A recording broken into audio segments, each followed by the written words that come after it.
Hello everyone, welcome to day 8 of our revision series. So day 8 में हम करेंगे अपना chapter number 8, that is introduction to trigonometry. So इस video में हम इस चैप्टर के सभी बेसिक कॉन्सेप्ट्स को क्लियर करते हुए जल्दी से पूरा चैप्टर रिवाइज करेंगे। तो करते हैं स्टार्ट फिर। जैसा कि हमारा चैप्टर का नाम है इंट्रोडक्शन टू ट्रिग्नोमेट्री। ट्रिग्नोमेट्री क्या होता है, सबसे पहले तो हमें ये पता होना चाहिए, क्योंकि ट्रिग्नोमेट्री आपके लिए बिल्कुल नया टॉपिक है। 10th क्लास में आपने फर्स्ट टाइम पढ़ा है, तो पहले आपको पता होना चाहिए ट्रिग्नोमेट्री का क्या मतलब है। ट्रिग्नोमेट्री जो वर्ड है बना है हमारा 3 वर्ड से, जिसमें कि ट्राई का मतलब है 3, गॉन का मतलब है साइड्स, एंड मेट्री बना है हमारा वर्ड मेट्रॉन से, जिसका मतलब है मेजर। इसका मतलब हमारा लिटरली क्या बनता है कि हमें 3 साइड्स को मेजर करना है। ट्रिग्नोमेट्री तो यही मतलब बन रहा है। अब 3 साइड्स ऐसा कौन सा पॉलीगन है या ऐसा कौन सा हमारे पास ज्योमेट्री फिगर है जो 3 साइड से बना होता है, वो होता है हमारा ट्राइंगल। तो मतलब कि ट्रिग्नोमेट्री हमारे पास एक मैथ्स की ब्रांच है जिसमें कि हम ट्राइंगल्स को पढ़ते हैं, ट्राइंगल्स की साइड को मेजर करते हैं। नाउ अगर हम डेफिनेशन की बात करें, it is the study of relationship between sides and angle of a triangle. ये एक स्टडी है जिसमें हम किसी ट्राइंगल की साइड्स और उसके एंगल्स के रिलेशनशिप को पढ़ते हैं। नाउ हमारे 10th क्लास में सिलेबस में ट्राइंगल जो बात की जाएगी वो होगा हमारा राइट एंगल ट्राइंगल। मतलब कि 10th क्लास में जो आपको ट्रिग्नोमेट्री यूज करनी है वो सिर्फ और सिर्फ राइट एंगल ट्राइंगल पे ही करनी है। वैसे ही ट्रिग्नोमेट्री किसी भी टाइप के एंगल पे, किसी भी टाइप के ट्राइंगल पे यूज होती है, लेकिन मेनली ज्यादातर करते हैं राइट एंगल ट्राइंगल पे। और जब मैं बात कर रही हूँ राइट एंगल ट्राइंगल की, तो सबसे पहला जो हमारे माइंड में क्लिक होता है वो होता है हमारा पाइथागोरस थ्योरम। पाइथागोरस थ्योरम जो होती है राइट एंगल ट्राइंगल पर अप्लाई होती है, जिसमें कि हम क्या करते हैं, हाइपोटेन्यूज का square is equal to base square plus height square. Now हमारे पास क्वेश्चन आता है कि बेस और हाइट क्या होती है। सबसे पहले तो आपको ये पता होना चाहिए। अगर मैं बात करूं इस ट्राइंगल ए बी सी की, ये हमारे पास राइट एंगल ट्राइंगल है जिसमें बी एंगल हमारा 90 डिग्री है, ए और सी हमारे एक्यूट एंगल्स हैं, ठीक है। अगर मैं इस ट्राइंगल की बात करूं तो यहाँ पे हमें देखकर लग रहा है कि ए बी हमारा हाइट है और बी सी हमारा बेस है। हाइपोटेन्यूज तो पता चल जाता है, ए सी हमारा हाइपोटेन्यूज है, ठीक है। अब तक तो हम यही देखते आ रहे थे कि जो ऐसे में होता है हॉरिजॉन्टल वो हमारा बेस होता है, जो ऐसे वर्टिकली होता है वो हमारा हाइट होता है, और ये जो स्लांट में होता है वो हमारा हाइपोटेन्यूज होता है। पर ऐसा नहीं है।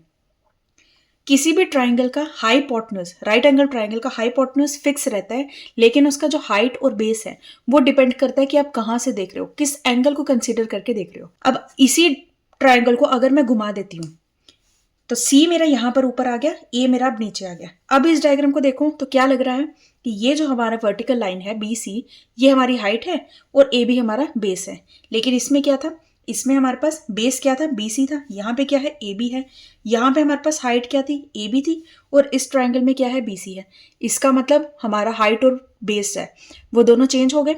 हाइपोटेन्यूज सेम है, ए सी यहाँ पर भी था और ए सी यहाँ पे भी था। तो कैसे पता चलेगा कि कब हमें क्या हाइट देखनी है या किस ट्राइंगल की एक्चुअली हाइट क्या है, वो हमें देखना है एंगल से। अगर मैं बात करूं एंगल सी की, अगर मैं इस एंगल को मतलब यहां से खड़े होकर देख रही हूं तो मुझे ये मेरी हाइट दिख रही है ए बी, और ये मेरा बेस दिख रहा है। लेकिन अगर मैं यहां से देख रही हूँ, इस एंगल को कंसीडर कर रही हूँ ए को, तो मुझे ये हाइट दिख रही है, ये मुझे बेस दिख रहा है। इसका मतलब ये कि जब आप किसी एंगल को कंसीडर करते हो, उसके ऑपोजिट वाली जो साइड है, सी के ऑपोजिट जो साइड है ए बी, ये हमेशा हमारी हाइट होगी। एंगल जिसको आप देख रहे हो उसके ऑपोजिट वाली हाइट होगी, और ये एंगल और 90 डिग्री एंगल, दोनों एंगल जिस लाइन पे लाई करते हैं उसको हम बोलते हैं बेस। यहां पे भी अप्लाई करते हैं इस बात को। जिस एंगल से मैं देख रही हूं उसके ऑपोजिट वाली जो साइड है ये हमारे पास हाइट हो जाएगी, और ये एंगल और 90 डिग्री जिस लाइन पे लाई करता है उसको हम बेस बोलते हैं। तो हमारा बेस और हाइट जो है वो डिपेंड करता है कि आप किस एंगल को कंसीडर कर रहे हो। समझ आया? तो मतलब कि अगर मैं इसी डायग्राम को देखूं, अब मैं अगर ऊपर से देख रही हूँ ए एंगल से, ठीक है, ए के ऑपोजिट जो साइड है वो मेरे पास हाइट हो जाएगी बीसी, और ए और 90 डिग्री जिस लाइन पे लाई करता है वो मेरे पास बेस हो जाएगा। तो यहाँ पे भी यही सेम चीज़ थी। अगर मैं ए से देख रही थी, यहाँ पे भी ए से देख रही हूँ, यहाँ से भी, यहाँ पे भी ए से देख रही हूँ। तो जब मैं ए से देख रही थी तो बी सी मेरी हाइट थी, यहाँ पे भी यही बोला। ए के ऑपोजिट जब हम देख रहे हैं तो बी सी हमारी हाइट है, ए और 90 डिग्री जहाँ पे लाई कर रहे हैं वो हमारी बेस है। ए और 90 डिग्री जहाँ लाई कर रहा है वो हमारा बेस है। तो हो गया, समझ आ गया? तो इसका मतलब हमारे पास जो हाइट होती है, जिसको हम परपेंडिकुलर भी बोलते हैं, वो क्या होता है, side opposite to angle we are considering. जिस एंगल को हम कंसीडर कर रहे हैं उसके ऑपोजिट वाली साइड को हम हाइट या परपेंडिकुलर कहते हैं। और बेस क्या होता है? बेस हमारा होता है लाइन या side on which both 90 degree and angle we are considering lies. समझ आ गया क्या लिखा है? यही मतलब मैंने अभी समझाया। हाइट और परपेंडिकुलर क्या होता है? जिस एंगल से आप देख रहे हो उसके ऑपोजिट वाली साइड। और बेस क्या होता है? वो एंगल और 90 डिग्री जिस लाइन पे लाई कर रहा है उसको हम बोलते हैं बेस। तो ये सबसे बेसिक सी चीज़ है जो आपको ट्रिग्नोमेट्री स्टार्ट करने से पहले पता होनी चाहिए कि हम बात किसकी कर रहे हैं, किसको हम बेस बोल रहे हैं, किसको हम हाइट बोल रहे हैं। हाइपोटेन्यूज हमारा सेम रहता है। और दूसरी बात ये कि हाइपोटेन्यूज हमेशा लॉन्गेस्ट साइड होती है। कभी भी ऐसा नहीं होगा कि हमारी हाइट या बेस जो होगा उसकी वैल्यू हाइपोटेन्यूज से बड़ी होगी, कभी नहीं होगा ऐसा। तो ध्यान रखना ये चीज़। कभी भी आपको पेयर की फॉर्म में क्वेश्चन अगर आ गया तो आपको पता होना चाहिए कि इस पेयर में क्या हाइपोटेन्यूज होगा, कौन सा हमारा बेस होगा, कौन सा हमारा हाइट होगा। बेस और हाइट तो नहीं पता कर सकते, लेकिन हम हाइपोटेन्यूज को पता कर सकते हैं। जो भी लॉन्गेस्ट साइड होगी वो हमारी हाइपोटेन्यूज होगी। तो ये होगी बिल्कुल बेसिक सी बात। अब अगर हम बात करें इसकी डेफिनेशन पे, तो हमने क्या बोला था कि ये रिलेशनशिप है जिसमें हम ट्राइंगल की साइड और एंगल्स की बात करते हैं। अब मैंने एंगल से आपको बताया कि साइड हम कैसे देखते हैं। तो ये भी एक तरह का रिलेशनशिप है कि हम किस एंगल से देख रहे हैं उसके ऑपोजिट वाली साइड को हम हाइट बोल रहे हैं। मतलब एंगल को कंसीडर करके हम साइड की बात कर रहे हैं। तो यही जो हम बातें कर रहे हैं इसी के बेसिस पे हमारे पास आती है ट्रिग्नोमेट्रिक रेशियोज। ट्रिग्नोमेट्रिक रेशियो क्या है?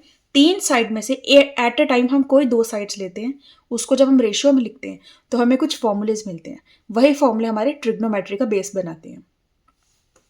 जैसे कि मैंने बात की है ट्रिग्नोमेट्रिक रेशियोज की। ट्रिग्नोमेट्रिक रेशियोज क्या है उसको समझने के लिए मैं यहाँ पे लिखूंगी, ये मेरे पास राइट एंगल ट्राइंगल ABC है जिसमें बी एंगल मेरा 90 डिग्री है। तो अगर मैं बात करूँ इस थीटा एंगल की, जिस एंगल को हम देख रहे हैं उसको मैंने नाम दिया है थीटा। थीटा से हम एंगल को डिनोट करते हैं। तो थीटा में अगर ए एंगल को ले रही हूँ तो थीटा के ऑपोजिट जो होगी वो मेरे पास परपेंडिकुलर होगा, उसको मैं P लिखूंगी। ये मेरे पास हाइपोटेन्यूज है, उसको H लिखूंगी। और ये मेरे पास बेस हो जाएगा, इसको मैं B लिखूंगी। ठीक है। अब अगर मैं परपेंडिकुलर और हाइपोटेन्यूज का रेशियो लेती हूँ, अगर मैं लेती हूँ P/H, तो ये मेरे पास एक फॉर्मूला बनता है जो होता है sine theta. Sine theta is equal to P/H। उसी तरह से अगर मैं बेस और हाइपोटेन्यूज का रेशियो लेती हूँ, बेस अपॉन हाइपोटेन्यूज लेती हूँ, तो वो बनता है हमारा कॉस थीटा। उसी तरह से अगर परपेंडिकुलर अपॉन बेस करती हूँ, परपेंडिकुलर अपॉन बेस, तो वो हो जाएगा हमारे पास टैन थीटा। नाउ ये हमने क्या किया, इसको दिया, बेस और हाइपोटेन्यूज को लिया, इसको और इसको लिया। अब हम इसको उल्टा भी कर सकते हैं, हाइपोटेन्यूज अपॉन परपेंडिकुलर भी ले सकते हैं। हाइपोटेन्यूज अपॉन परपेंडिकुलर अगर लेंगे उसको हम बोलते हैं कोसेक थीटा। उसी तरह से हाइपोटेन्यूज अपॉन बेस भी ले सकते हैं, उसको हम बोलते हैं सेक थीटा। एंड उसी तरह से बेस अपॉन परपेंडिकुलर भी ले सकते हैं, उसको हम बोलते हैं कॉट थीटा। तो ये हमारे पास कुछ फॉर्मूलेज होते हैं। कैसे बनते हैं? एट अ टाइम हम कोई भी 2 साइड्स लेंगे, उसका हम रेशियो लेते हैं और हमें ये कुछ फॉर्मूलेज मिल गए हैं। ठीक है।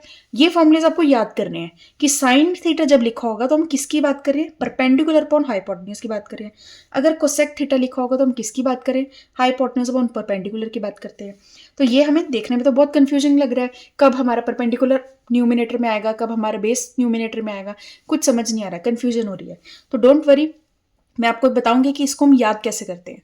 याद करने से पहले एक इंपॉर्टेंट बात कि अगर हमने जैसे बात की थी परपेंडिकुलर अपॉन हाइपोटेन्यूज को हम साइन थीटा बोलते हैं, इसी का जब मैंने रेसिप्रोकल किया, हाइपोटेन्यूज अपॉन परपेंडिकुलर बोला, इसको मैंने नाम दिया कोसेक थीटा।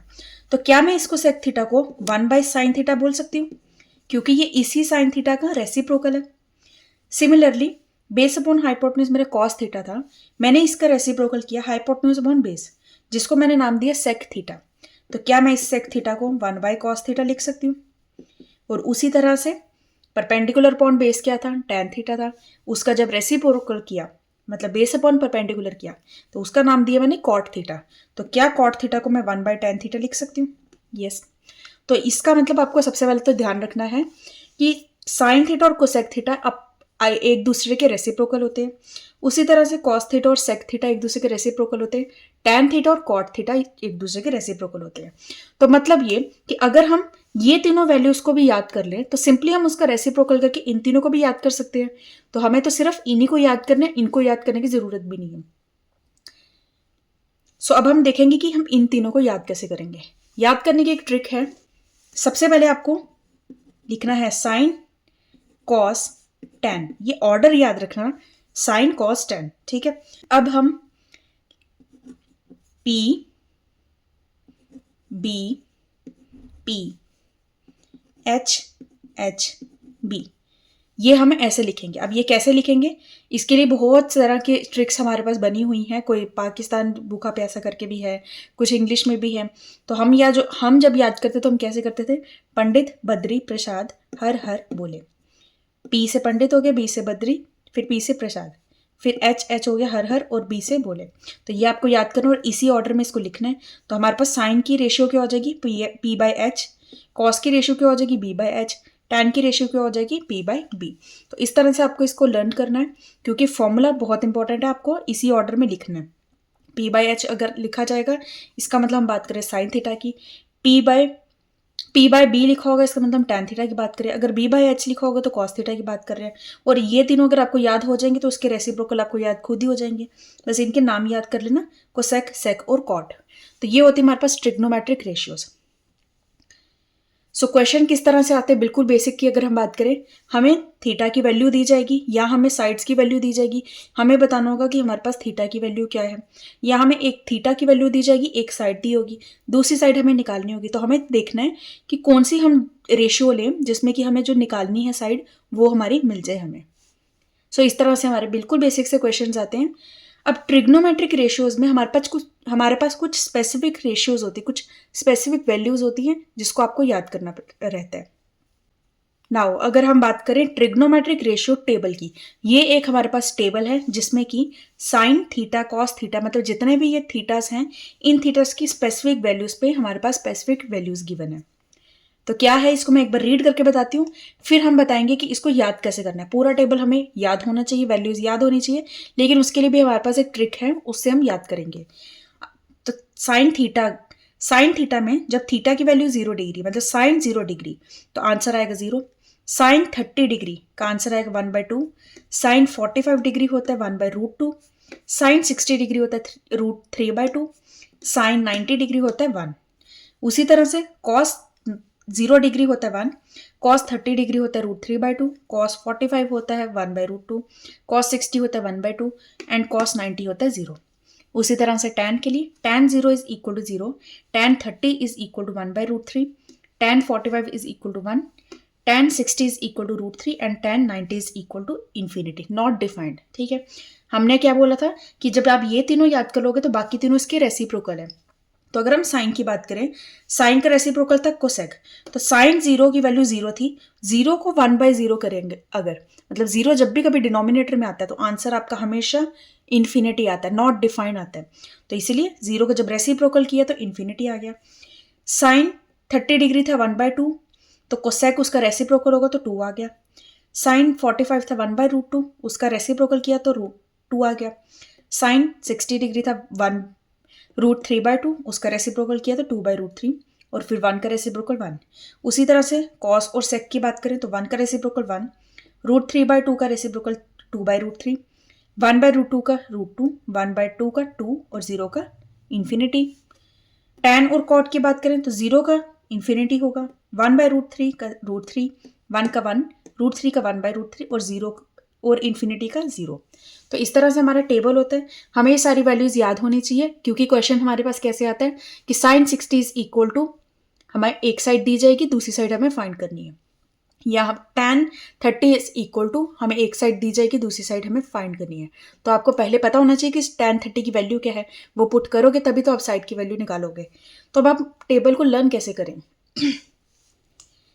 सो जितने भी मैंने आज तक ट्रिक्स देखी हैं सब में ये कहा जाता है कि आप साइन को याद कर लो, कोसेक उसका उल्टा है, मतलब ये पूरा साइन का टेबल ऐसे जा रहा है तो कोसेक कैसे जा रहा है, इसका उल्टा, यहां से ऐसे जा रहा है, 1 यहाँ पे है, √3/2 यहाँ है, फिर ऐसे है और ऐसे, तो इसका उल्टा है। और टैन के लिए क्या कहा जाता है कि साइन बाय कॉस हमारा टैन होता है, इसलिए हमें टैन थीटा वैसे याद करना है।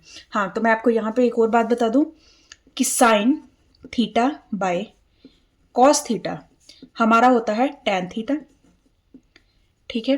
और हमें पता है कि टैन का रेसिप्रोकल क्या होता है, कॉट होता है, ठीक है। तो टैन का रेसिप्रोकल अगर कॉट है तो कॉट की वैल्यू क्या हो जाएगी, इसका reciprocal, that is cos theta by sine theta is equal to cot theta. तो मतलब ये कि आप इसको साइन और कॉस से आप बाकी वैल्यूज को भी बना सकते हैं। तो साइन बाय कॉस करोगे तो टैन आ जाएगा, कॉस बाय साइन करोगे कॉट आ जाएगा, 1 बाय साइन करोगे तो कोसेक आएगा, 1 बाय कॉस करोगे तो सेक आएगा। तो ये सारे कुछ रिलेशनशिप होते हैं। हाँ, तो ट्रिक के लिए मैं बता रही थी कि टैन के लिए बोला जाता है कि टैन की वैल्यूज फाइंड करने के लिए आप साइन बाय कॉस कर लो तो आपको टैन की वैल्यू मिल जाएगी। मतलब कि 1/2 है, डिवाइडेड बाय √3/2 करोगे, 2 कैंसिल हो जाएगा तो वैल्यू 1/√3 आ जाएगी। लेकिन इसमें क्या है कि इसमें आपकी बहुत कैलकुलेशन भी लगेगी। दूसरा ये कि कभी एक बार हो सकता है कि आप डिवीजन में कोई गलती कर दो, न्यूमिनेटर डिनोमिनेटर में कोई मिस्टेक कर दो और 1/√3 की जगह कुछ और ही वैल्यू आ जाए।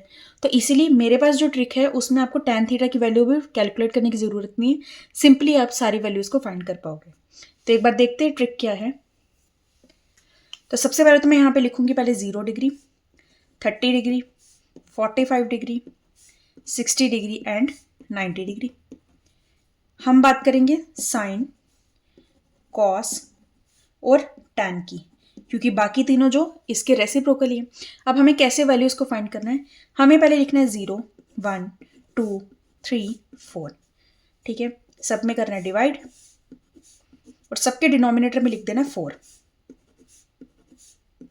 ठीक है। अब सब में लगाना है हमने रूट, होल रूट लगाना है। तो ये जो, क्योंकि न्यूमिनेटर में 0 है तो वैल्यू पूरी 0 आ जाएगी। अब ये √1 तो 1 ही होता है, √4 हमारा 2 होता है तो 1/2 आ गया। यहाँ पे वैल्यू जो है, अब ये 2 और ये 4 कैंसिल हो जाएगा, ऐसे आ जाएगा। सो 1 रूट में है तो 1 ही आ जाएगा और यहाँ पे √2 आ जाएगा। सो 1/√2 ये वैल्यू आ जाएगी, क्योंकि √4 है तो वो 2 आएगा डिनोमिनेटर में। सो वैल्यू आ जाएगी √3/2 और ये हमारे पास कैंसिल होकर 1 आ जाएगा तो 1 की वैल्यू तो 1 ही आ जाएगी। ये आ गया आपके पास सिंपल साइन की। कॉस के लिए क्या करना है, जैसे यहाँ पे हमने 0, 1, 2, 3, 4 किया था, यहाँ पे हम करेंगे 4, 3, 2, 1, 0। बाकी सेम रहेगा, सब में डिवाइड करना है, सबके डिनोमिनेटर में 4 लिखना है और फिर सबको लगा देना होल रूट। तो वैल्यू आ जाएगी, ये पूरी कैंसिल होकर 1 आ जाएगा। यहाँ पे √4 है तो 2 आ जाएगा, तो मतलब √3/2। यहाँ पे इसको कैंसिल करेंगे तो 1/√2 आ जाएगा। इधर 1/2 आएगा सिंपल, क्योंकि √4 है, और यहाँ पे क्योंकि न्यूमिनेटर 0 है तो ये 0 आ जाएगा। ये हो गया हमारे पास साइन और कॉस का। अब टैन के लिए क्या करेंगे, सिंपल वैसे ही 0, 1, 2, 3, 4 लिखेंगे, डिनोमिनेट डिवाइड करेंगे सब में, और यहाँ पे क्या करेंगे 4, 3, 2, 1, 0 और फिर सब में लगा देंगे रूट। समझ आया। पहले दो में क्या किया था, साइन में हमने 0, 1, 2, 3, 4 किया, डिनोमिनेटर में 4 लगा दिया और रूट लगा दिया। यहाँ पे 4, 3, 2, 1, 0 करना है, डिनोमिनेटर में 4 लगाना है, रूट लगाना है, दोनों सेम है डिनोमिनेटर। यहाँ पे 0, 1, 2, 3, 4 करना है और डिनोमिनेटर में 4, 3, 2, 1, 0 करना है। अब ये पूरा, क्योंकि न्यूमिनेटर 0 है तो 0 आ जाएगा। यहाँ पे वैल्यू 1/√3 आ जाएगी, यहाँ पे ये कैंसिल हो जाएगा तो वैल्यू आपकी 1 आ जाएगी, यहाँ √3 आएगी, और यहाँ पे क्योंकि डिनोमिनेटर में 0 है और मैंने क्या कहा था, जब डिनोमिनेटर में 0 आएगा तो वैल्यू आपकी इन्फिनिटी आ जाएगी। तो ये हमारे पास टैन की वैल्यू भी आ गई। तो इस तरह से आप साइन कॉस टैन की वैल्यू आप जल्दी से फाइंड कर सकोगे। अगर आपको सिर्फ टैन की कभी फाइंड करनी है तो क्या करोगे, साइन और कॉस की निकाल के फिर डिवाइड तो ना करोगे, क्या करोगे, सिंपल 0, 1, 2, 3, 4, 4, 3, 2, 1, 0 और फिर रूट लगा के वैल्यू फाइंड कर लोगे। सो आई होप आपको ये ट्रिक यूजफुल रहेगी काफ़ी। तो इससे आपको सारी वैल्यूज़ को याद करना है, याद करो या इस ट्रिक बनाकर इसकी प्रैक्टिस करो, कैसे भी करो, क्योंकि आपको वैल्यूज़ पता होनी चाहिए। साइन 60 क्या है, tan 60, tan 30, ये सब आपको सब पता होना चाहिए। तो ये सब हमने बात कर ली ट्रिग्नोमेट्रिक रेशियोज की। उसी बेस्ड हमने कुछ फॉर्मूलेस भी देखे कि क्या किसका रेसिप्रोकल होता है। टैन आपका साइन बाय कॉस होता है, कॉट आपका कॉस बाय साइन होता है, और ये कुछ हमने स्पेसिफिक वैल्यूज को भी देख लिया। अब हमारे पास आती है ट्रिग्नोमेट्रिक आइडेंटिटीज। कुछ ऐसी आइडेंटिटीज है जिसके बेस पे आपको प्रूफ वाले क्वेश्चंस आते हैं। सो जिस तरह से आपने बचपन में कुछ आइडेंटिटीज पढ़ी थी, ए प्लस बी का होल स्क्वायर, ए माइनस बी का होल स्क्वायर, ए स्क्वायर माइनस बी स्क्वायर, वो सब आपकी आइडेंटिटीज थी। उसी तरह से ट्रिग्नोमेट्री की भी खुद की आइडेंटिटीज होती हैं। 3 ही आइडेंटिटीज है, बहुत ईजी है। इसको भी मैं आपको याद करना बता दूंगी ट्रिक से कैसे करना है। सो डोंट वरी, किसी भी चीज़ के लिए कोई मुश्किल नहीं रहेगी। एक बार पढ़ लेते हैं पहले। हमारे पास सिंपल सी पहली आइडेंटिटी है, sine square theta plus cos square theta is equal to 1। Then 1 plus cot square theta is equal to cosec square theta. 1 plus tan square theta is equal to sec square theta. तो आपको सबसे पहले तो याद रखना है कि जिस तरह से रेसिप्रोकल में साइन का रिलेशनशिप कॉस कोसेक के साथ था, साइन थीटा क्या था, 1 बाय कोसेक था। उसी तरह से आइडेंटिटी में साइन का रिलेशन कॉस के साथ है, मतलब साइन की कॉस के साथ आइडेंटिटी बनती है। कॉट का रिलेशन टैन के साथ था, कोसेक का रिलेशन साइन के साथ था, लेकिन आइडेंटिटी में कॉट का कोसेक के साथ है। टैन का और सेक का कैसे?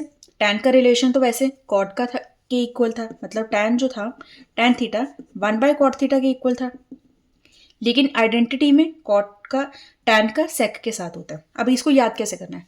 सबसे इजी हमारे पास ये है, sine square theta plus cos square theta is equal to 1। ठीक है, इसको आपने याद करना है।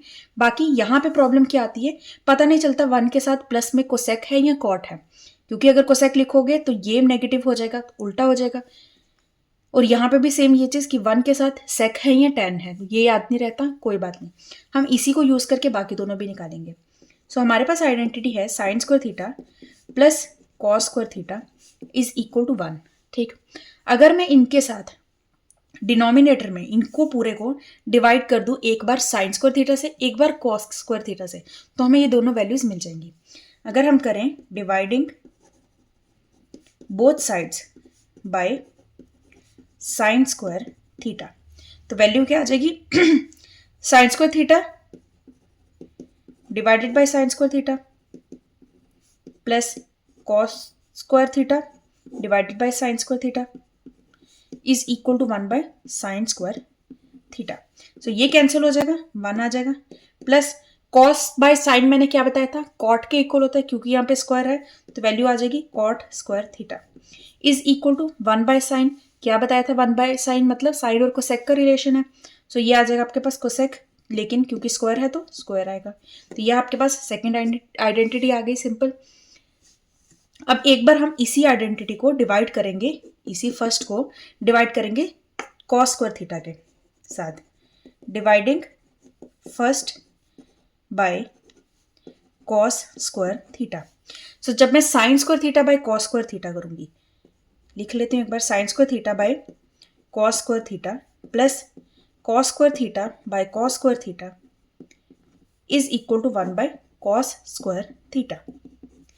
सो जब साइन बाय कॉस करेंगे तो क्या आता है, साइन बाय कॉस टैन के इक्वल होता है, स्क्वायर है तो आ जाएगा टैन स्क्वायर थीटा, प्लस ये कैंसिल हो जाएगा, 1 आ जाएगा, is equal to 1 by cos किसके इक्वल होता है, कॉस का रेसिप्रोकल क्या था, सेक था, तो वैल्यू आ जाएगी सेक स्क्वायर थीटा। तो ये हमारे पास दोनों आइडेंटिटीज आ गई।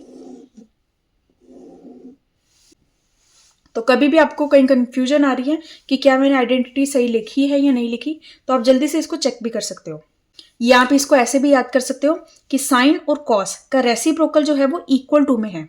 साइन का रेसिप्रोकल कोसेक होता है, वो इक्वल टू में है, और पीछे क्या रह गया 1 प्लस, इतना याद रखना कि कोसेक का कॉट के साथ है, सेक का टैन के साथ है। उसी तरह से सेक क्या है, कॉस का रेसिप्रोकल है, तो sec square theta equal to में है, पीछे क्या रह गया 1 प्लस टैन स्क्वायर थीटा। तो कैसे भी याद कर सकते हो, ये आपके पास उसकी पूरी डेरिवेशन है कि किस तरह से ड्राइव किया जाता है। तो आपको ये आइडेंटिटीज याद करना इंपॉर्टेंट है, क्योंकि हमारे पास इस चैप्टर से क्वेश्चन जो आते हैं प्रूफ के आते हैं, और बहुत अलग अच्छे तरह के क्वेश्चंस आते हैं, अलग अलग टाइप्स के क्वेश्चंस आते हैं, तो आपको वो प्रूफ करने रहते हैं। प्रूफ के कैसे टाइप्स के क्वेश्चन आते हैं, किस तरह के क्वेश्चन आते हैं, उसके लिए मैं अलग से वीडियो लाऊंगी क्वेश्चन सीरीज की, वहां पे मैं पूरा डिस्कस करूंगी कि इस चैप्टर से किस किस टाइप के क्वेश्चंस बनते हैं, उनको कैसे सॉल्व करना है, क्या अप्रोच रहनी चाहिए। सो आज इस वीडियो में हमने सारा रिवाइज किया इस चैप्टर में, जो जो भी बेसिक कॉन्सेप्ट थे, जिस तरह से उसको याद करना है, सबकी मैंने ट्रिक बताई है। 3 इंपॉर्टेंट चीज़ थी। एक तो पहले था ट्रिग्नोमेट्रिक रेशियोज कि साइन कॉस वगैरह के फॉर्मूले क्या होते हैं, उसकी ट्रिक भी साथ में बताई। देन हमारे पास था ट्रिग्नोमेट्रिक रेशियो टेबल, उसकी ट्रिक भी मैंने साथ में बताई कि टेबल को कैसे याद करना है, टेबल की वैल्यूज कैसे बनानी है, स्पेशली टैन की, जिसमें आपको साइन बाय कॉस नहीं करना, अलग से आप वैल्यू बना सकते हैं।